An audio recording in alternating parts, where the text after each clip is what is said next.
නමස්කාර වේවා බුදුරුවනට සැමදා බුදු හිමි සරණ යමි. නමස්කාර වේවා ධම්රුවනට සැමදා සදහම් සරණ යමි. නමස්කාර වේවා සංඝරුවනට සැමදා මහා සංඝ සරණ යමි. නමස්කාර වේවා තුනුරුවනට සැමදා තිසරණ සරණ යමි. සාදු සාදු සාදු. ශ්‍රද්ධාවන්ත පින්වත්නි, අපි දැන් සූදානම් වෙන්නේ ඒ භාග්‍යවත් අරහත් සම්මා සම්බුදුරජාණන් වහන්සේ විසින් මහා කරුණාවෙන් යුතුව අපහට දේශනා කරන්නට යෙදුන උතුම් බුද්ධ දේශනාවක් ශ්‍රවණය කරන්නටයි.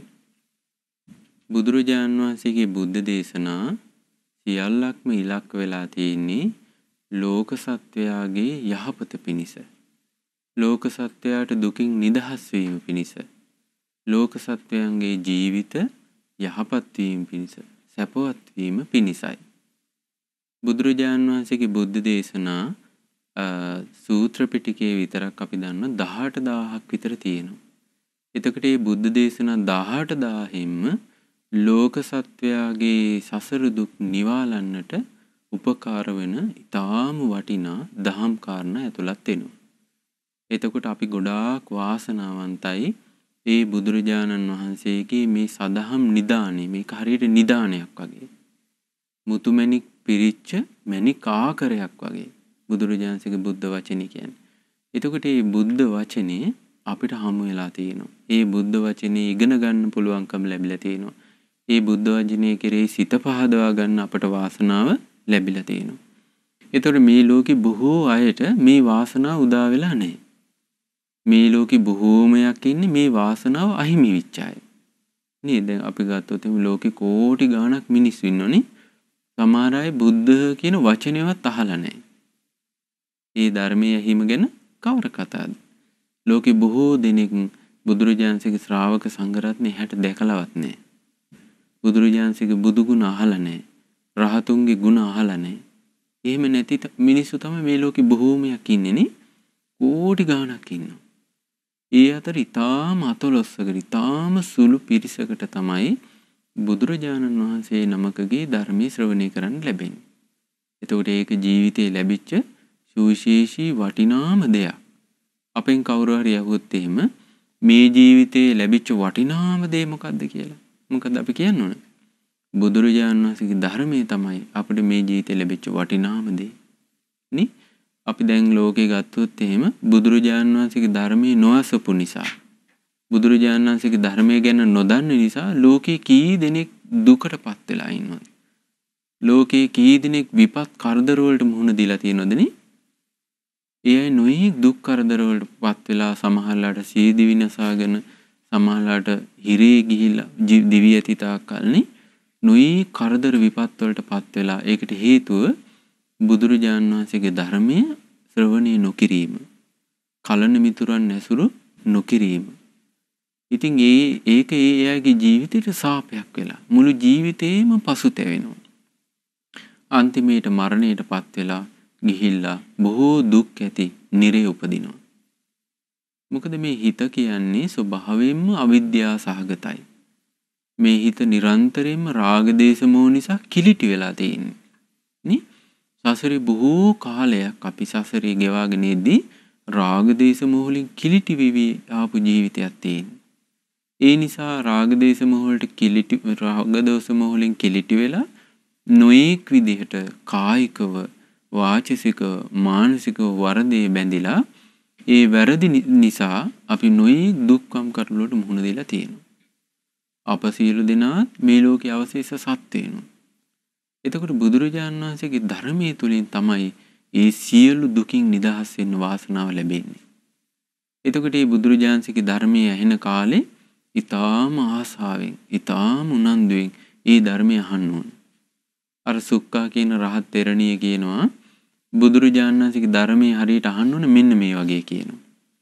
ඔන්න මිනිස්සෙක් යනවා කාන්තාර ගමනක්. අතේ වතුර අරන් යන්නේ නැහැ කියන වතුර නැතුව යනවා. එයා වැසි ජලයේ බලාපොරොත්තුෙන් තමයි කාන්තාරේ යන්නේ. කාන්තාරේ යනකොට වැස්සක් ආවොත් මං ඒ වැස්සෙන් වතුර බොනවා. එයා වතුර අරන් යන්නේ නැහැ.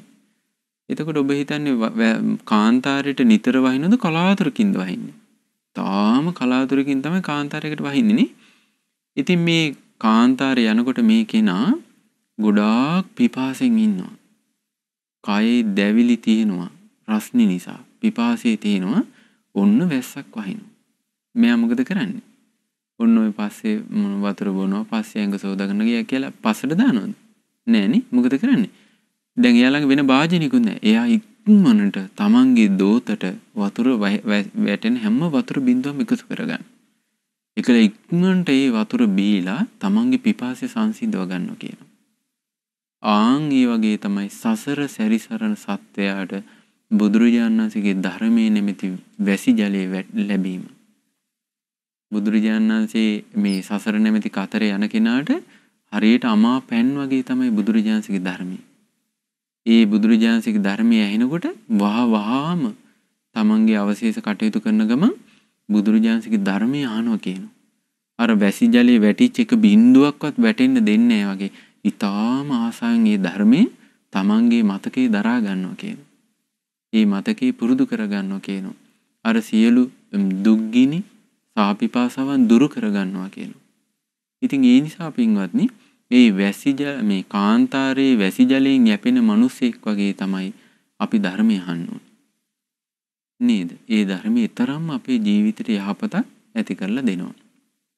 ඒතකොට අපි කලින් කතා කළ විදිහට සසරේ බොහෝ විට අපේ රාග දේශ මොහ නිසා බොහෝ කාලයක් අපි නොයේ කරදර විපත් වලට මුහුණ දීලා තියෙනවා. මම ඔබට එක කතන්දරයක් කියන්නම්. බුදුරජාණන් වහන්සේ වැඩ ඉන්න දවස්වල සවැත් නුවර ජේතවනාරාමේ එදා පොහොය දවසක් බොහෝ උපාසක උපාසිකාවෝ උපෝසත සීල් සමාදන් වෙලා එදා රාත්‍රියේ සවැත් නුවර ජේතවනාරාමේ වාසය කළා. ඊට පස්සේ එදා උදෑසනින්ම 5:05 එළිය වැටීගෙන එනකොට එක්තරා උපාසකේ ජේතවනාරාමේ ළිඳට ගියා මූණකට හොදගන්න. එතකොට මේ ජේතවනාරාමේ වැට සීමාවේ ගෙදරකට හොරෙක් පැන්නා. හොරෙක් පැනලා රත්තරන් ආදී බඩු හොරකම් කරනකොට මේ මිනිසුන්ට හැරුණා. මේ හොරා මොකද කරේ? ඉක්මනට රත්තරන් බඩු ටික අතරින් ගෙදරින් පැන්නා. මිනිසු කෑ ගැහුවා මෙන්න හොරෙක් කියලා. අසල්වැසියෝ මොකද කරේ? ඔක්කොම නැගිටලා මේ හොරා පස්සේ පන්නන්න පටන් ගත්තා.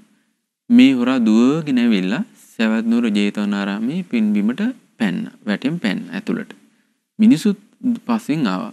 මේ මිනිස්සු හොරා මොකද කරන්නේ? දුවගෙන එනකොට දැක්කා දැන් බේරෙන්න විදිහක් නැහැ. අර ළිඳ ළඟ කවුරු හරි මොන හොදත් ඉන්නවා. මෙයා කරපු දේ රත්තරන් බඩු ටික එතන දැම්මා. දාලා දිව්වා යන්න.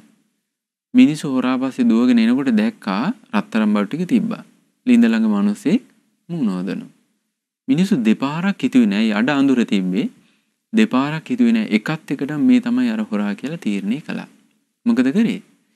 මිනිස්සු ඔක්කොම වට වෙලා අර අහිංසක උපාසක මහත්තයාට ගහන්න පටන් ගත්තා. මෙයා සෝතාපන්න වෙච්ච ශ්‍රාවකෙක්. මෙයා කිසි දෙයක් දන්නේ නැති බොහෝම අහිංසක කෙනෙක්. මේ ජීවිතේ කාටවත් වරදක් නොකරපු කෙනෙක්. මේ උපාසක මහත්තයා හුත්තටම ගුටි කෑවා. මරණයටපත් වුණා. අර මිනිස්සු හොඳටම ගහලවල රත්තරන් බඩු ටිකත් අරගෙන ගියා. එළිය වැටෙනකොට දැන් ආයේ මිනිස්සු මූණකට හොදන්න එනකොට දැක්කා මේ උපාසක මහත්තයා මරණයටපත් වෙලා. හොඳටම ගුටි කාලා. ඊට පස්සේ කෙලීම ගිහිල්ලා බුදුරජාණන් වහන්සේට සැලකලා හිටියා භාග්‍යතුන් වහන්සේ මේ ඊයේ දවසේ ඉඳලා මේ උපෝසතසේ සමාදන් හිටපු උපාසක මහත්තයා කවුදෝ පිරිසක් ඇවිල්ලා හොඳටම ගහලා මරලා දාලා කිව්වා. එතකොට බලන්න බුදුරජාණන් වහන්සේට තුන් කාලෙම දකින්න පුළුවන්. බුදුරජාණන් වහන්සේට අනාවරණ ප්‍රඥා තියෙනවා. බුදුරජාණන් වහන්සේ බැලුවා මොකද්ද මේ සිදුවීම? බලනකොට බුදුරජාණන් වහන්සේ දැක්කා මෙයා විසින්ම කරන ලද කර්ම විපාකය තමන්ගේ පිටිපස්සෙන් ඇවිල්ලා.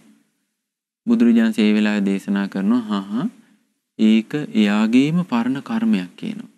කියනවා මීට බොහෝ කාලයකට උඩදී වර්ෂ දහස් ගානකට ඉහතදී මෙයා ඉඳලා තියෙනවා එක්තරා රටක මේ කැලෑ ප්‍රදේශයක මුරකරුවෙක් විදියට. රටවල් දෙකක් තියෙන එක රටකින් අනිත් රටට යනකොට ඒ කැලෑවේ ඉන්න දේශ සීමාවේ ඉන්න ආරක්ෂාවට කට්ටිය. එතකොට මේ වගේ ආරක්ෂකයෙක් විදිහට ඉඳලා තියෙනවා. ඔය එතකොට මිනිස්සු යනකොට මිනිස්සු පරීක්ෂා කරනවා මොනවද බඩු ගේන්නේ කියලා බලනවා, දඩ ගහනවා. එහෙම කර කර ඉන්නවා.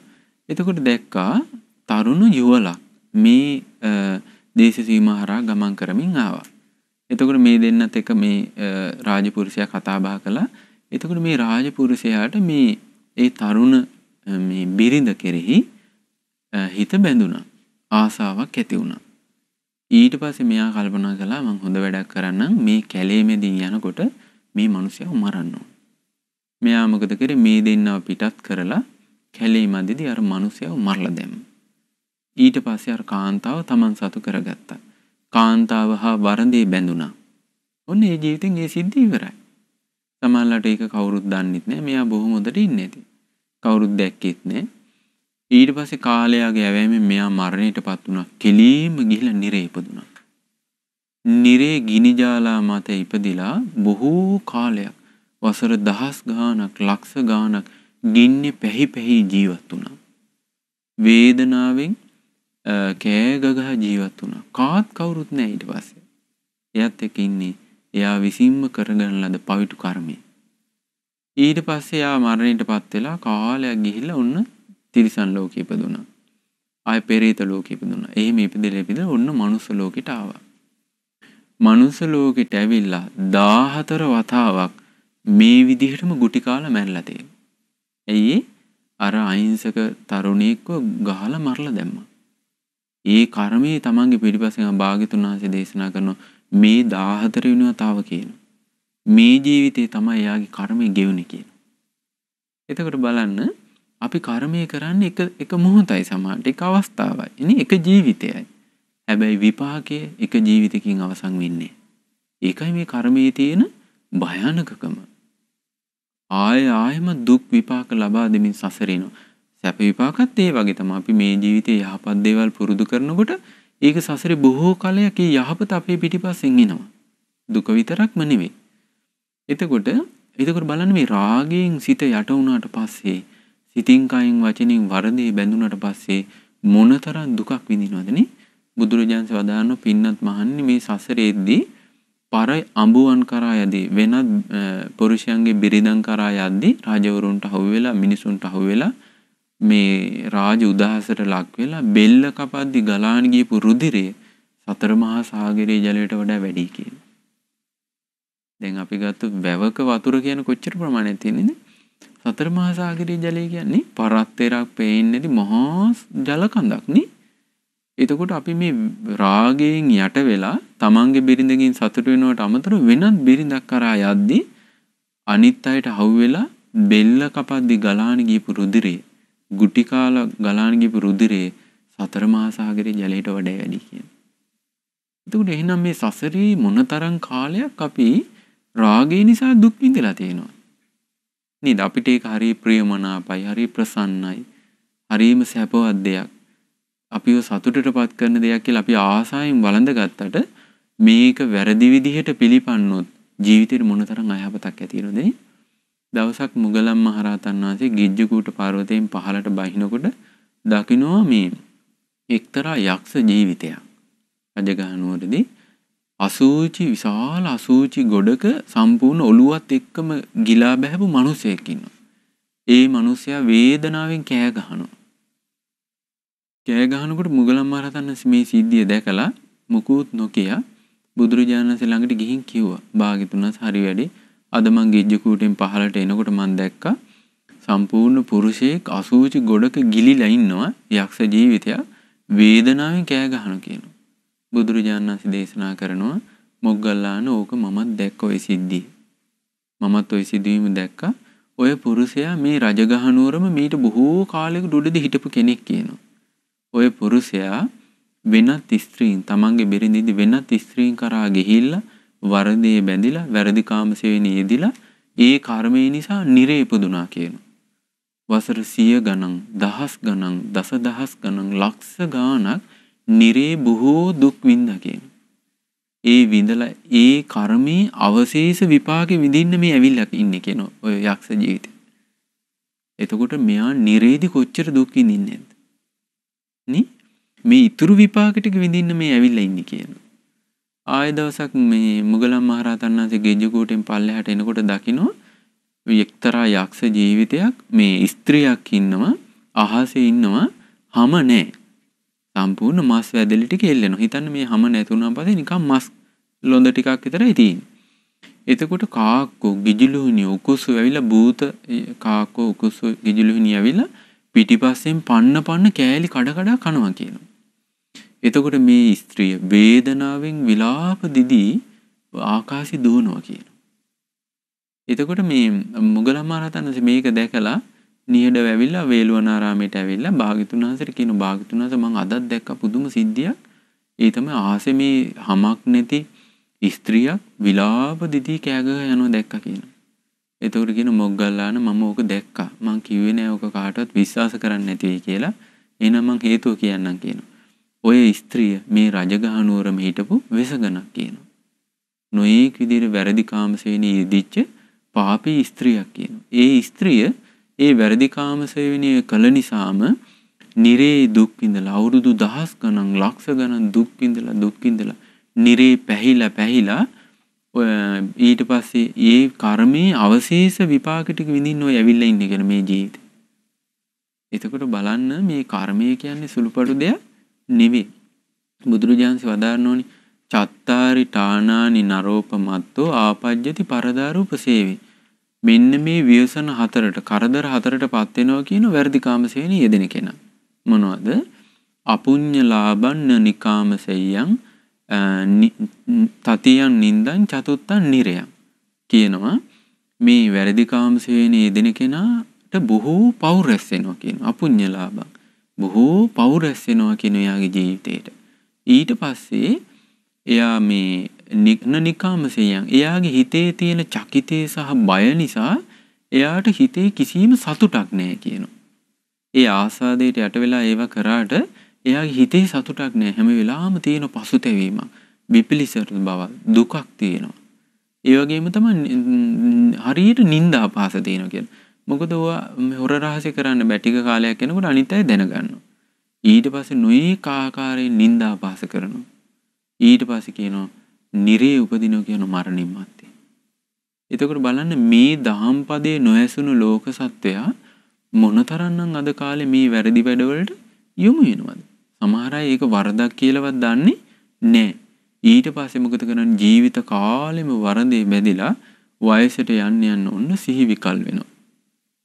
ඊට පස්සේ මරණාසන්න වෙනකොට බයෙන් තැති ගැනීමෙන් තමන් කරපු පාපී කර්ම ඔක්කොම මතක් වෙනවා. මරණයටපත් වෙලා ගිහින් නිරේ උපදිනවා.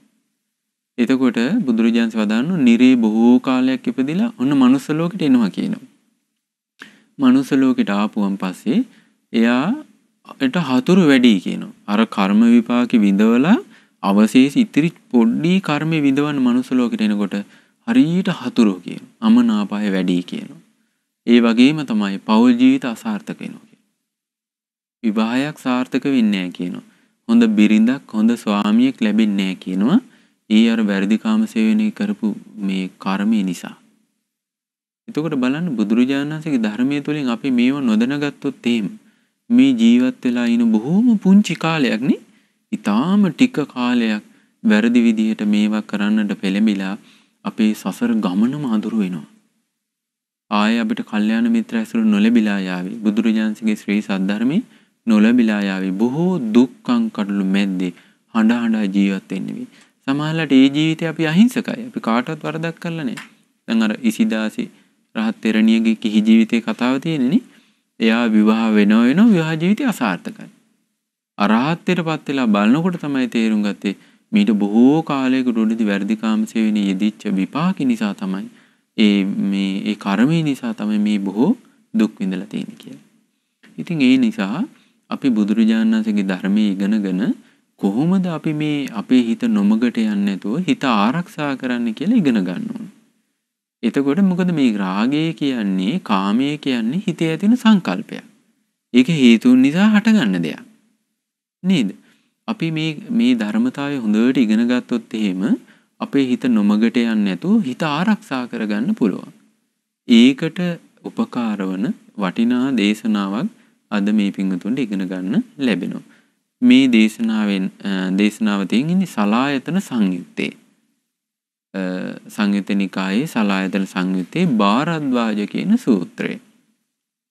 එදා පිණ්ඩෝල භාරද්වාජ කියන රහතන් වහන්සේ කොසබෑනුවර ගෝසිතාරාමේ වැඩ සිටියා.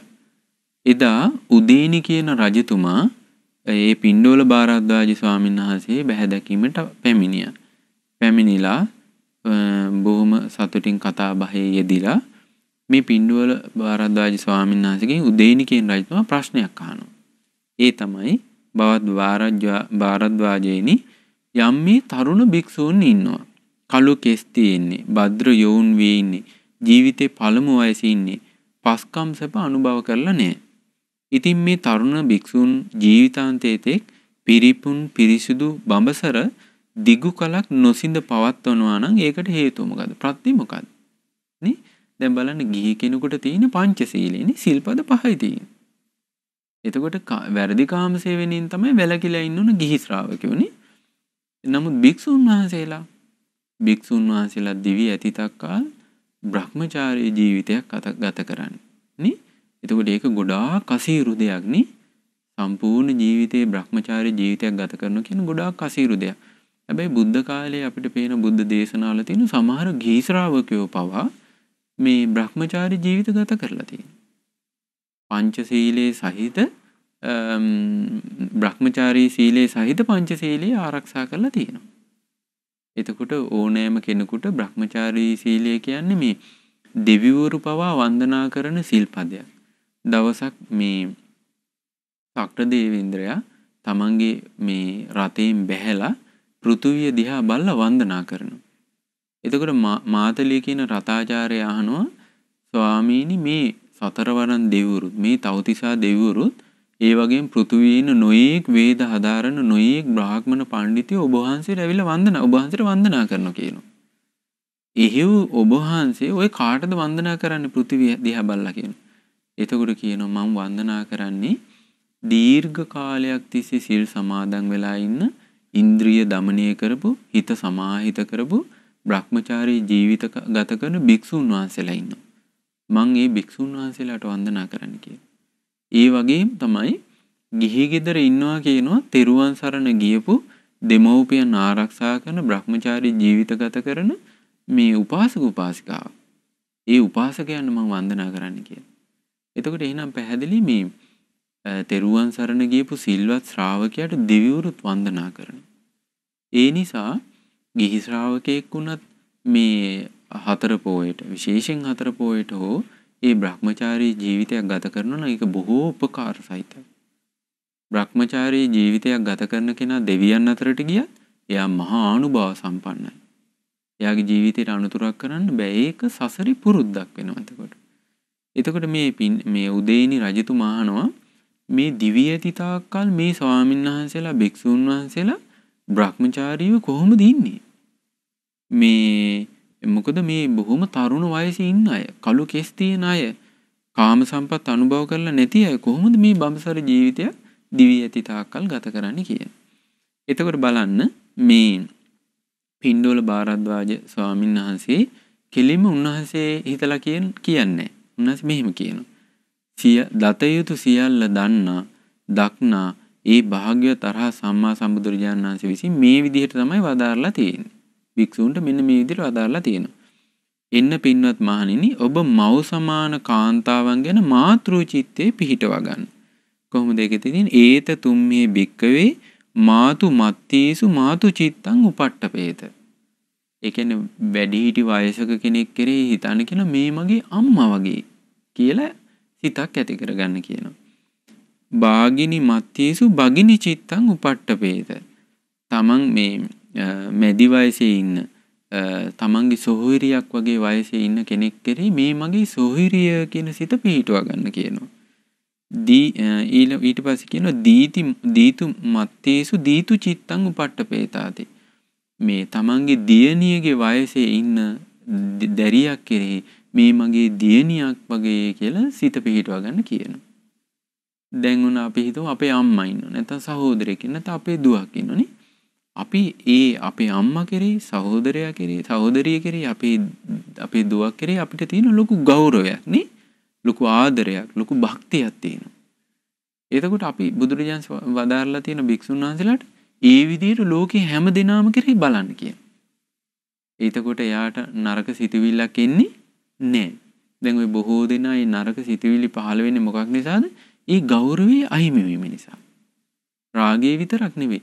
එකිනෙකාට ගෞරව කරන රණ්ඩු සරුවල් ඇති වෙන්නේ නැහැ නේ. දැන් ගෙවල් වල බලන්න සමහරවිට හරියට රණ්ඩු සරුවල් එනවා, ගහ ගන්නවා, බැන ගන්නවා එකිනෙකා. ඒකට හේතුව එකිනෙකාට ගෞරව කරන්නේ. එහෙනම් අපි පවුලක ඉන්නවා නම් පවුල එකිනෙකාට ගෞරව කරන්න ඕනේ. අපි ආයතනයක රැකියාවක් කරනවා නම් ඒ ආයතනයේ එකිනෙකාට ගෞරව කරන්න. අපි ගමක ඉන්නවා නම් ඒ ගම්වැසියන් එකිනෙකාට ගෞරව කරන්න. රටක ඉන්නවා නම් ඒ රටවැසියාට එකිනෙකාට ගෞරව කරන්න. ඒ අපි ලෝකයට ගෞරව කරද්දී තමයි අපිට ගෞරව ලැබෙන්නේ.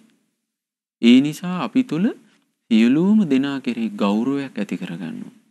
ඒ ගෞරවයක් ඇතිවෙච්ච ගමන් අපේ හිතේ අකුසල සිතුවිලි හටගන්නේ ඒ කෙනා කෙරෙහි. එයා වරදක් අපි හිතමු අපේ දරුවෙක් වරදක් කරනවා. අපි එයා කෙරෙහි තරහ ඉන්නේ යමනාප ඉන්නේ. ඒ අපේ දරුවානි කියලා හිතනෝනේ.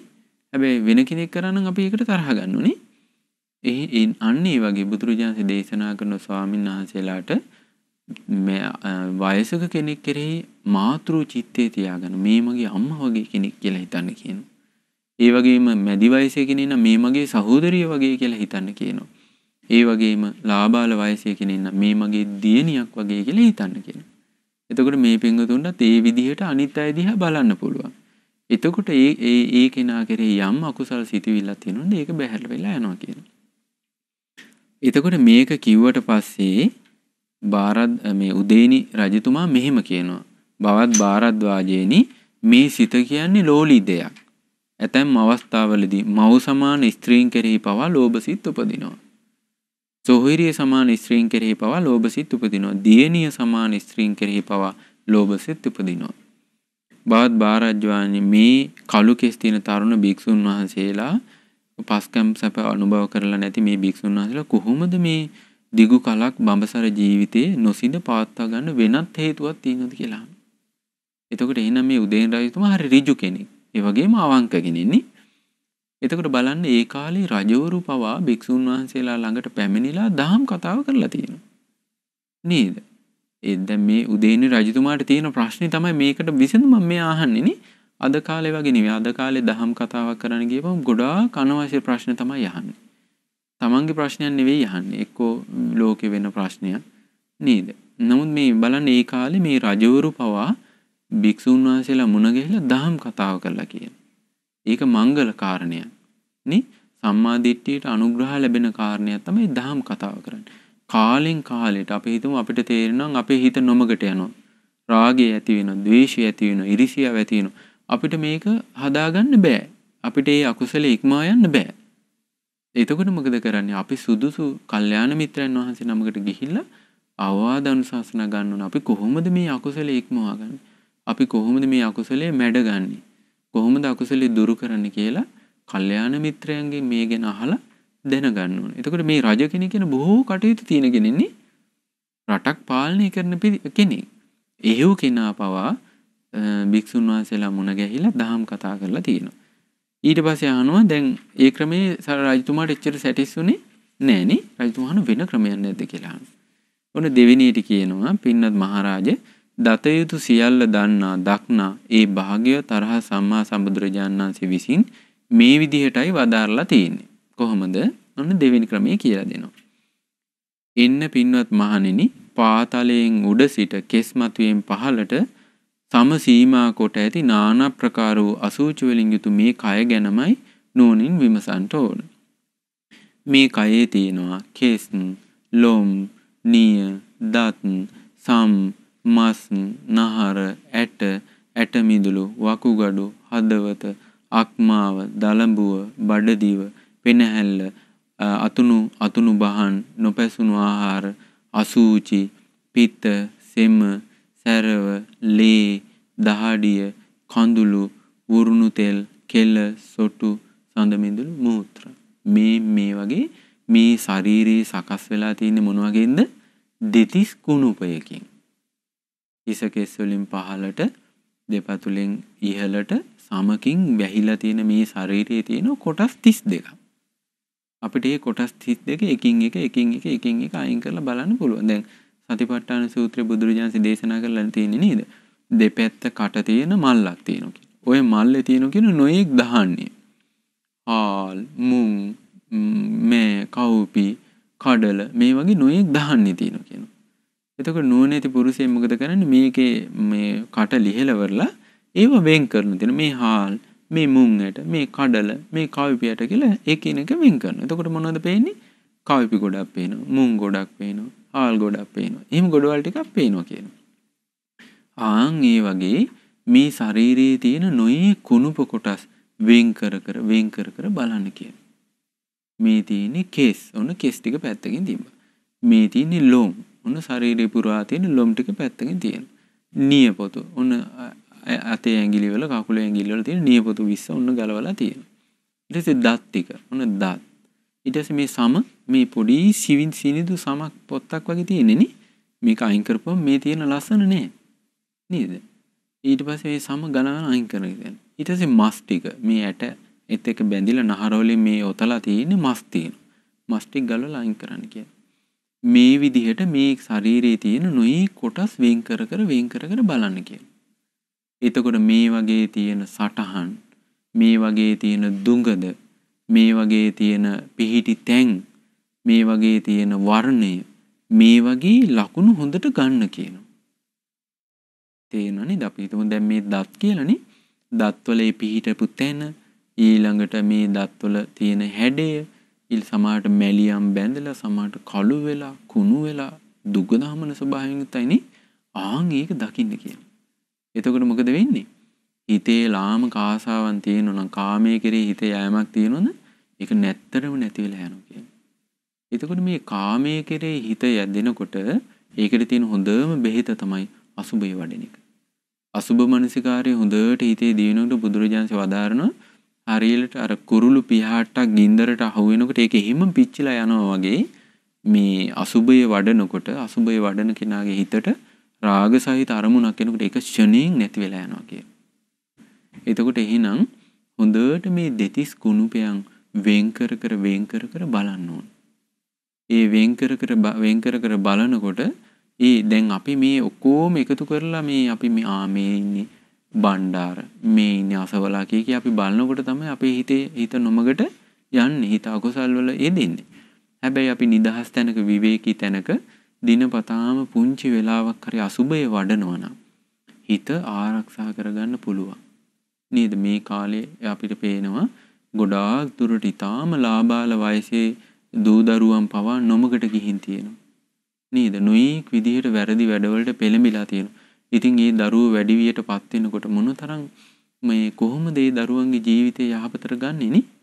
ඊටාම අවුරුදු 13 14 වගේ වයස්වල ඉන්න ඊටාම පුංචි වයසේ දරුවන් පවා මේ වෙනකොට නොමගට ගිහින් තියෙනවා. ඒක හරීම අවාසනාවක්. එතකොට පුංචි කාලේ ඉඳන් හොඳට අසුබය වඩලා තිබ්බොත් එහෙම ජීවිතේ නොමගට යන එකෙන් ආරක්ෂා කරගන්න පුළුවන්.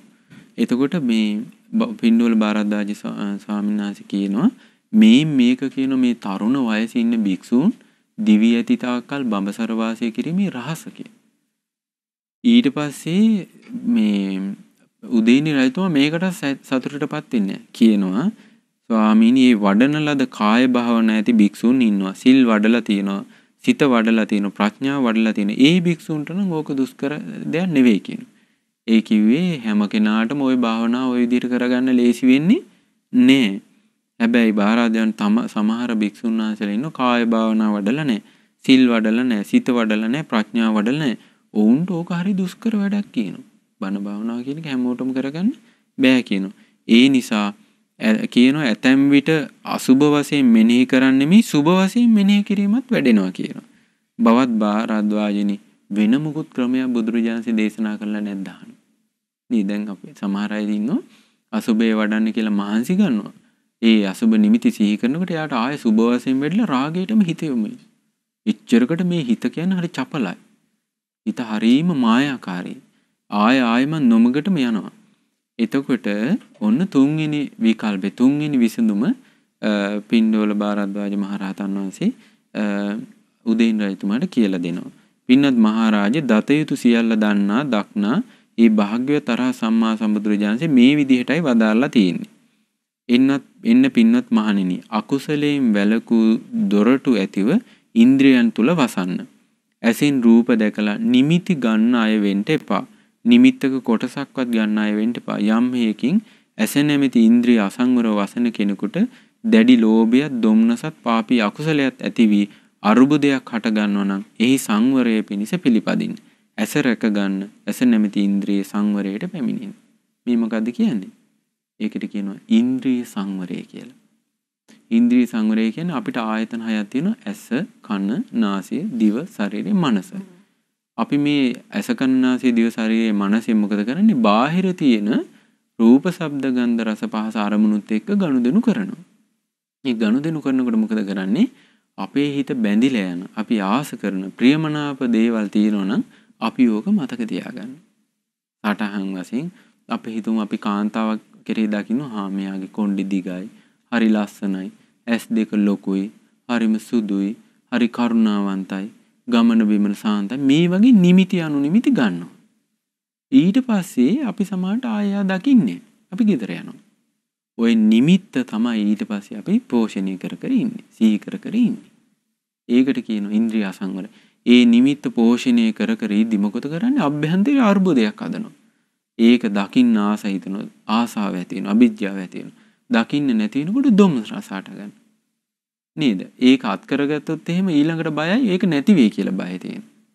නේද? ලෙඩ වේද, දුක් වේද, අපි උදාලා යයිද කියලා උන්න බය වෙනවා. දැවිලි හට ගන්න පටන් ගන්නවා. නේ? සමහරවිට බලන්න මේ යස අගේට ඉන්න අය සම්පූර්ණ පිස්සු හැදුනා වගේ දඟලනවා. ඉන්ද්‍රිය අසංවර වුණාට පස්සේනේ විශේෂයෙන්ම වර්තමානයේ මේ ඉලෙක්ට්‍රොනික උපකරණ ආදී භාවිතා කරද්දී බොහෝ විට ඉන්ද්‍රිය අසංවර වෙන සම්භාවිතාව වැඩියි. නොඑක් විකාර දර්ශන තියෙනවා. ඊට පස්සේ ඒවා විඳවන්න ගියාම ඒකෙන් බේරෙන එක ලේසි නෑ. නේ? ඒ නිමිති අනුනිමිති හිතේ කිඳා බැසලා පස්සේ දැන් සමහරට පුංචි කාලේ ගත්ත නිමිත්තක් තියෙන අවුරුදු 15කට 20කට උඩ. ඒ නිමිත්ත හිතින් අයින් වෙන්නේ. මේ තියෙන භාණ්ඩයක් අපිට මෙතනින් අයින් කරලා තියන්න පුළුවන් වෙන තැනකනේ. හැබැයි හිතේ කිඳා බැස නිමිත්තක් අනුනිමිත්තක් ඒවා ඒ කියන තරම් ලේසියෙන් අයින් කරන්න බෑ.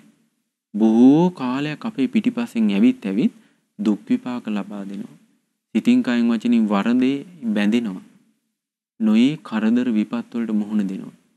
එතකොට එහෙනම් අපේ හිත නොමගට යනකොටම ඉන්ද්‍රිය අසංවර වෙනකොටම ඒ කෙරේ නිමිති අනුනිමිති නොගෙන ඉන්න අපි දක්ෂ වෙන්න ඕන. ඒකට උපකාර වෙන හොඳ සිහි නුවණකින් ඉන්න ඕන. සිහියෙන් නුවණින් ඉන්නකොට තේරෙනවා අන්න මගේ ඉන්ද්‍රිය අසංවර වුණා. ඉන්ද්‍රිය අසංවර වුණොත් එහෙම මට බොහෝ කල් දුක් විඳින්න වෙනවා. නිරේ දුක් විඳින්න වෙනවා කියලා සිහිය පිහිටවාගෙන ඉක්මනට නිමිති අනුනිමිති හිතර ගන්නෙ නැතුව ඉන්න ඕන. හිත සංවර කරගන්න ඕන. හිත দমনය කරගන්න ඕන. හිත රැක ගන්න ඕන. හිත ආරක්ෂා කරගන්න ඕන. නේද? බුද්ධ කාලේ හිටපු මහා මුනිවරු ඊටාම තරුණ වයසේ හිටපු මහා ධනවත් පවුල් වලින් ඇවිල්ලා මේ පැවිදි වෙච්ච ඒ රහතන් වහන්සේලා මනාකොට ඉන්ද්‍රිය দমনය කළා. නේ? ඒ රහතුන්ගේ ගුණ සිහි කර කර අඬා හරි කමක් නැහැ. ඉන්ද්‍රිය සංවර කරන්න ඕන. ඇස කන නාසය දිව ශරීරය මනස මේ ඉන්ද්‍රියන් හයෙන්ම අසංවර වෙනවා. සමහරවිට රූප ශබ්ද ගන්ධ රස පහස මුකුත් පේන්නේ. ඔන්න අපි තනියම ඉන්නකොට අර පෙරගත්ත නිමිත්තක් මතක් වෙනවා හිතට. සමහරට පැය 2-3 මේක සිහි කර ඉන්නවා. කෙලෙස් වැగిරෙනවා. හිත කිලිටි වෙනවා. හිත අපිරිසුදු වෙනවා. අනාගතයේ දුක් විපාක ලැබීමට අවශ්‍ය කර්ම සකස් වෙනවා. එතකොට කාත් කවුරුත් නෑ මේ දුක් විපාක අපි කරා එද්දිනේ. ඒ නිසා හොඳට ඉන්ද්‍රිය සංවර කරගන්න ඕනේ. එතකොට ඉන්ද්‍රිය සංවර කරගත්තාන් පස්සේ හිතට හරි සැපයි. පහසුයි. මේ බුද්ධ දේශනාවක තියෙනවා අසංවර ඉඳුරන් තියෙන කෙනා මේ ජීවිතේම දුකසේ වාසය කරන්න කියන. මරණින් මත්තේ නිරය උපදිනවා කියන. ඉන්ද්‍රිය සංවරය කියන්නේ එච්චරකට උපකාර වෙන දෙයක්. දැන් සමහර අය කියනවා අනේ ස්වාමීන් වහන්සේ භාවනා කරනවා හිත එකඟ වෙන්නේ නැහැ කියන. ඒකට හේතුව තමයි එයා අර භාවනා කරන වෙලාවේ හිත එකඟ කරගන්න මහන්සි ගන්නවා. අනිත් හැම වෙලාවෙම ඉන්ද්‍රිය අසංවරයි. නොයේ කරමුණු අරගෙන සිහි කර කර ඉන්නවා. අසංවර ඉඳුරන් නැතුව හිටියොත් ඊළඟට භාවනා කරන්න ගියාට ඒක සාර්ථක වෙන්නේ නෑ. අර ගත්ත නිමිති තමයි ඊට පස්සේ මතක් වෙන්නේ. එහෙනම් ඉන්ද්‍රිය සංවරය කියන්නේ ජීවිතේට බොහෝ උපකාර ඇති දෙයක්. මේක කිව්වට පස්සේ උදේනි රජතුමා කියන භාරද්වාජේනි බවත් භාරද්වාජේනි ආශ්චර්යයි. බවත් භාරද්වාජේනි පුදුම සහගතයි. දතයුතු සියල්ල දක්නා ඒ භාග්‍යවත් අරහත් සම්මා සම්බුදුරජාණන් වහන්සේ විසින් මොනතරම් සුභාසිතයක්ද මේ වදාරලා තියෙන්නේ. බවත් භාරද්වාජේනි මේ කලු කෙහි ඇති සොඳුරු යොවුන් වියේ සිටින ජීවිතේ පළමු වයසේ සිටින කම්සප අනුභව නොකළ යම් මේ තරුණ භික්ෂූන් ජීවිතාන්තය දක්වා පිරිපුන් පිරිසිදු බඹසර දිගු කලක් මුල්ලේ නොසිඳ රකින්නවනම් කියන කාරණේට ඒකට හේතුව මෙන්න මේකමයි කියලා. එයා ඉන්ද්‍රිය සංවරය ගැන කියනකොට හරියට සතුටු වුණා. ඉතින් කියනවා අනේ බවත් භාරද්වාජයනි මම වුණත් යම් වෙලාවක නොරක්නා ලද කයින් නොරක්ලා ලද වචනින් නොරක්නා ලද සිතින් සිහියත් නොපිටුවාගෙන ඉඳුරනුත් අසංවර කරගෙන ඇතුළු නුවරට පිවිසෙනවා නම් ඒ වෙලාවේදී බලවත් විදිහට ලෝභ සිත මාව පෙළනවා. ඒකයි මෙයා මේ ප්‍රශ්න අහලා තියෙන බලන්න. නමුත් බවත් භාරද්වාජනි යම් වෙලාවක මං රක්නා ලද කයින් රක්නා ලද වචනින් රක්නා ලද සිතින් සිහියත් පිහිටුවාගෙන ඉඳුරනු සංවර කරගෙන ඇතුළු නුවරට පිවිසෙනවා නම් ඒ වෙලාවේ මගේ හිත ලෝභ සිතින් පෙළෙන්නේ නැහැ කියනවා. එහෙනම් මෙයාට මේ හොඳට තේරෙනවා එයා ඉන්ද්‍රිය සංවර කරගෙන ඇතුළු නුවරට ගියපු දවසට එයාට හරි පහසුයි. අසංවර කරගෙන ගියපු දවසට එයා දුකටපත් වෙනවා. ඒකයි මෙයාට ඉන්ද්‍රිය සංවරය ගැන කියපු ගමන්ම හරි සතුටුනේ. ඉතින් මේක ඇහුවට පස්සේ මේ උදේනි රජතුමා බොහෝ සතුටටපත් වෙලා තෙරුවන් සරණ ගියපු උපාසකයෙක් බවට පත් වුණා. මේ ඊටාම වටිනා දහම් කාරණේ ඇහුවට පස්සේ මෙයාට මේක හොඳට තේරුණා. තමන්ගේ ජීවිතේට ගලපලා බැලුවා. ඊට පස්සේ හරි සතුටු වුණා. එහෙනම් වසර 2600කට ඉහතදී භාග්‍යවත් බුදුරජාණන් වහන්සේ විසින් මේ දේශනා කරන ලද ධර්මයේ අදටත් අපේ ජීවිතේට පුරුදු කරගත්තොත් අපටත් මේකේ ප්‍රතිඵල දකින්න පුළුවන්. අපටත් මුළු හදවතින්ම බුදුරජාණන් වහන්සේ සරණ යන්න, ධර්මයේ සරණ යන්න, ශ්‍රාවක සංඝ රත්නයේ සරණ යන්න පුළුවන්. ඒකයි බුදුරජාණන් වහන්සේ දේශනා කරන මා පමාද මනියුඤ්ජේත මා කාමරති සන්තවං අපමත්තෝ හි ජායන්තෝ පප්පෝති විපුලං සුඛං ප්‍රමාදීව වාසය කරන්න එපා කියනවා. කාමයන්ගේම ඇලී ගලී වාසය කරන්න එපා කියනවා. අප්‍රමාදීව බණ භාවනාවේ යෙදුනොත් එහෙම මහා සැපයක් ලබන්න පුළුවන් කියනවා. ඉතින් ඒ නිසා පින්වත්නි මේ අපි හොඳට හිත කය වචනේ රැකගෙන ඉඳුරන් සංවර කරගෙන අසුභාදී භාවනා කරගෙන අපේ ජීවිතයේ යහපතට පමුණවා ගන්න අපි මහන්සි ගන්න ඕනේ. මේ පුංචි කාලේ ජීවිතේ ජීවත් වෙන්න තියෙන තාම ටික කාලය. මේ ටික කාලේ හිත නොමගට ගියොත් එහෙම සසරේ බොහෝ කාලයක් අපිට දුක් විඳින්න වෙනවා. ඒ නිසා හිත සංවර කරගෙන හිත සුමගට අරගෙන බුදුරජාණන් වහන්සේගේ බුද්ධානුශාසනාව ඉටු කරමින් ධර්මයේ හැසිරෙන්න මහන්සි ගන්න ඕනේ. එතකොට අපිට ඒක බොහෝ කාලයක් යහපත පිණිස හිතසුව පිණිස පවතිනවා. ඒ නිසා අද දවසේ මේ ධර්ම ශ්‍රවණය කළ ඔබ සියලු දෙනාටත් ගෞතම බුදු සසුනේ උතුම් චතුරාර්ය සත්‍ය ධර්මය අවබෝධ කරගෙන සියලු දුකින් නිදහස් වීමේ වාසනාව ලැබේවා කියලා සාදු කියන්නේ